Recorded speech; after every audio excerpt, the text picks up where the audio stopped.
गंगा के जल में एकादशी के दिन 7 बेलपत्री डालकर जो नंदीश्वर भगवान अर्थात जो शंकर जी के शिवलिंग के सामने नंदी होता है, उस नंदी के चरण पर गंगा का जल चढ़ाकर बेलपत्री शिव पर समर्पित कर देता है, उसके घर में रुपया रुकना चालू हो जाता है। फिर वो गलत जगह पर नहीं जाता, गलत स्थान पर वो धन जाएगा। चरण, पहला चरण जब नारायण पृथ्वी पर अर्थात आंवले के वृक्ष पर बैठकर आंवला नौमी से साधना करते हुए नेत्र बंद कर देव उठनी एकादशी तक भगवान तब साधना से जब पहली बार उठकर चरण रखते हैं, तो मेरे नारायण का पहला चरण भगवान कुबेर भंडारी अर्थात कुबेर स्वयं कुबेर देव भगवान हाथ में ले लो, और दूसरा चरण माता लक्ष्मी ले। देखिए भगवान नारायण के एक चरण को हाथ में ले रहे हैं, दूसरे चरण को लक्ष्मी ले रहे हैं। निवेदन करूंगा मैं आप सबसे, महाराज मान लो कोई व्यापार में अगर तकलीफ हो, कमाई अच्छी नहीं हो रही हो, व्यापार नहीं चल रहा हो, तो निवेदन करूंगा कि किसी के चक्कर में मत पड़ना, कहीं जाकर पूछना मत ही। केवल देव उठनी एकादशी के दिन जो अभी आने वाली है कार्तिक के महीने में देव उठनी एकादशी, इस दिन एक सिक्का जब रात्रि को आप तुलसी जी की पूजन करें, ठाकुर जी की पूजन करें, एक सिक्का उसको नीचे रखकर उसको भगवान को विराजमान कर तुलसी माता या शालिग्राम जी को विराजमान कर फिर पूजन करना। सुबह ब्रह्म मुहूर्त में 4 बजे जब आप देवता को उठाएं, वहां पर जब लीपन करें और उठाने जाएं उस गन्ने की झोपड़ी के अंदर, तो वो सिक्के को अपने पल्लू में डालकर हल्दी की कटोरी में भरकर दुकान में, व्यापार में, व्यवसाय में रख दें। अगली एकादशी तक बताना जरूर कि कितना लाभ मिला, कितना कमाया आपने, सूचना जरूर देना हो, बताना जरूर कि कितना प्राप्त हो। क्यों? क्योंकि नारायण जब देव उठनी एकादशी पर उठते हैं, जब मेरे भगवान विष्णु अपना चरण नीचे रखते हैं, तो एक कुबेर और दूसरी स्वयं लक्ष्मी भगवान के चरण को अपने हाथों में झेल लेती है। तो जिस स्थान पर आप देवता को उठा रहे हो, जिस स्थान पर आप भगवान की आराधना कर रहे हो, जिस स्थान पर आप भगवान को जगाने का प्रयास कर रहे हो, वहां आप अगर लक्ष्मी को विराजमान कर देंगे तो नारायण। कार्तिक महीने में 2 वस्त्र की महत्वता होती है, ध्यान लगाना जरा। जितनी भी माताएं बैठी हैं, चाहे वो सासू माँ हो चाहे बहुएं हो, बेटियां भी कभी ना कभी बहू बनेंगी और आप भी कभी ना कभी सास बनेंगे, स्मरण।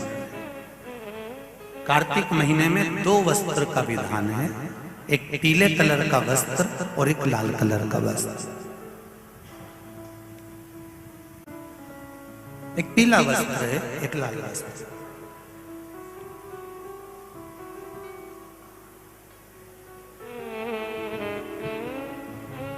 आज देव उठनी एकादशी है, ऐसी कोई माता नहीं होगी जो अपने घर में तुलसी जी का पूजन नहीं करे।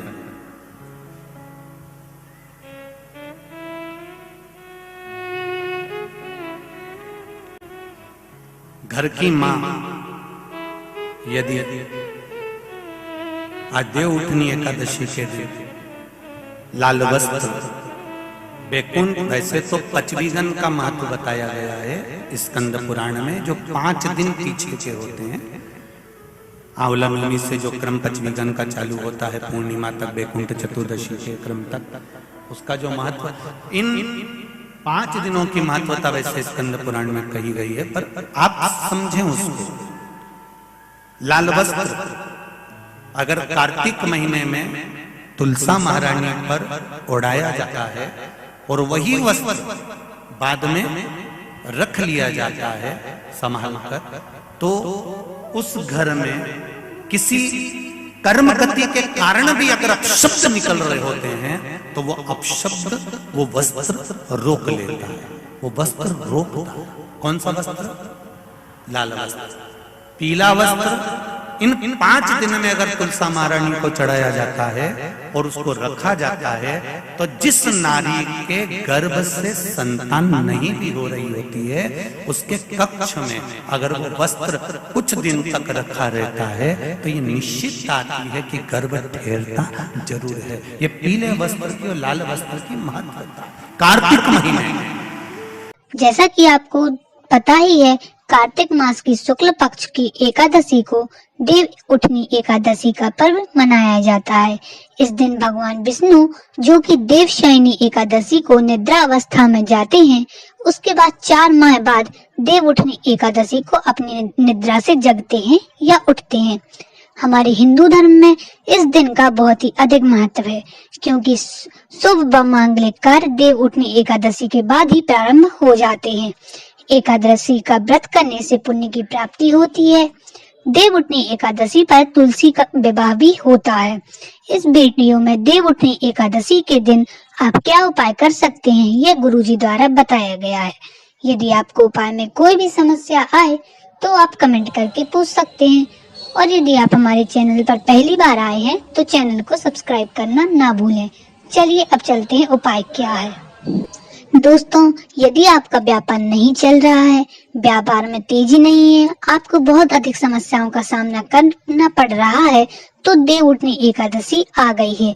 इस दिन आप यह एक उपाय करें, आपका व्यापार स्वयं ही तेजी से चलने लगेगा। अब आपको करना क्या है, आप जब रात्रि में गन्ने या तुलसी जी का पूजन करते हैं, या तुलसी माता, शालिग्राम भगवान, लड्डू गोपाल किसी का भी पूजन करते हैं, तो आपको यह एक कार्य करना है। जब आप पूजन करते हैं और भगवानों को विराजमान करते हैं, तो उसके पहले आपको एक सिक्का लेना है। आप कोई भी सिक्का ले सकते हैं, सादा सिक्का भी ले सकते हैं, और यदि आपके पास चांदी का सिक्का हो तो आप चांदी का सिक्का भी उपयोग कर सकते हैं। उस सिक्के को रखकर आपको उसके ऊपर भगवान को विराजमान करना है। या तो आप उसके ऊपर तुलसी के पौधे को विराजमान कर दीजिए, या फिर आप उस सिक्के के ऊपर भगवान लड्डू गोपाल को विराजमान कर सकते हैं। विराजमान करने के बाद आप जैसे विधिवत पूजा करते हैं, आप वैसी पूजा कर लें, और सुबह ब्रह्म मुहूर्त में 4 बजे जब आप देवता भगवान को उठाते हैं और वहां पर गोबर से लेपन करते हैं, तब उस सिक्के को उठाकर अपनी झोली में ले लें और ले आएं। अब आपको एक कटोरी में हल्दी लेना है, पिसी हुई हल्दी, उसमें वह सिक्का डाल देना है जो आपने जिसके ऊपर आपने भगवान को विराजमान किया था। उस सिक्के को आपको हल्दी की कटोरी में डाल देना है, और आपको यह कटोरी उस स्थान पर रखना है जहां आपका व्यापार है। आपको व्यापार वाले स्थान पर उस कटोरी को रखाना है। आपका व्यापार स्वयं ही तेजी से चलने लगेगा, व्यापार बढ़ेगा। दोस्तों, हम आशा करते हैं आपको यह उपाय समझ आ गया होगा। यदि उपाय में कोई भी समस्या आए तो आप कमेंट करके पूछ सकते हैं। ऐसे ही वीडियो देखने व सुनने के लिए हमारे साथ बने रहें और चैनल को सब्सक्राइब करना ना भूलें। यह वीडियो पसंद आई हो तो वीडियो को लाइक, कमेंट और शेयर करें। धन्यवाद।